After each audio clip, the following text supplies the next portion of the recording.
Lecture du livre du prophète Ézéchiel.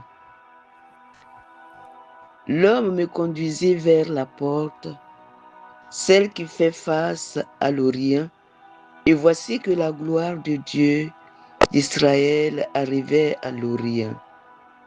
Le bruit qu'elle faisait ressemblait au bruit des grandes eaux, et la terre resplendissait de cette gloire.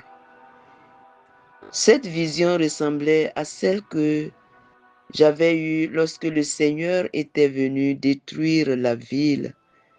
Elle ressemblait aussi à la vision que j'avais eue quand j'étais au bord du fleuve Kébar. Alors, je tombais face contre terre. La gloire du Seigneur entra dans la maison par la porte qui fait face à l'Orient. L'Esprit m'enleva et me transporta dans la cour intérieure. Voici que la gloire du Seigneur remplissait la maison.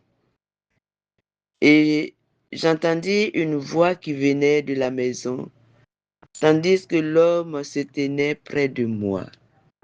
Cette voix me disait, Fils d'homme, c'est ici le lieu de mon trône, le lieu sur lequel je pose les pieds, et là je demeurerai au milieu des fils d'Israël pour toujours.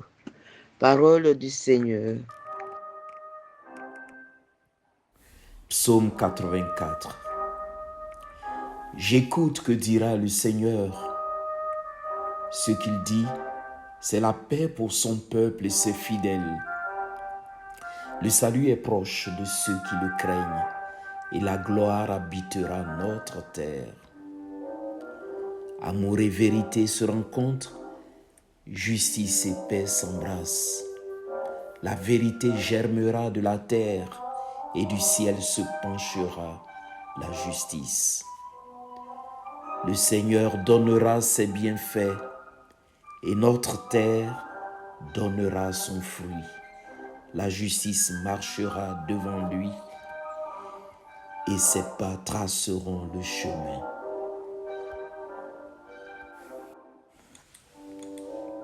Évangile de Jésus-Christ selon saint Matthieu, au chapitre 23, versets 1 à 12.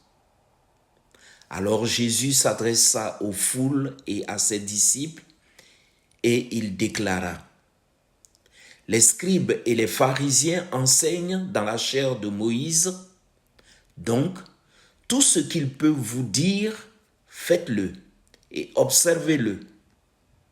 Mais n'agissez pas d'après leurs actes, car ils disent et ne font pas. Ils attachent de pesants fardeaux, difficiles à porter, et ils en chargent les épaules des gens. Mais eux-mêmes ne peuvent pas les remuer du doigt.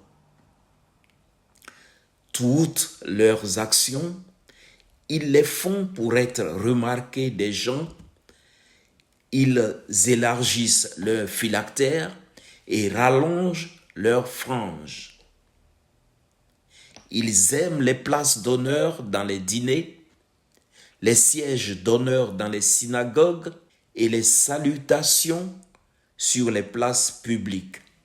Ils aiment recevoir des gens le titre de rabbi. Pour vous, ne vous faites pas donner le titre de rabbi, car vous n'avez qu'un seul maître pour vous enseigner, et vous êtes tous frères. Ne donnez à personne sur terre le nom de Père, car vous n'avez qu'un seul Père, celui qui est aux cieux. Ne vous faites pas non plus donner le titre de Maître, car vous n'avez qu'un seul Maître, le Christ. Le plus grand parmi vous sera votre serviteur. Qui s'élèvera sera abaissé, et qui s'abaissera sera élevé. Acclamons la parole du Seigneur.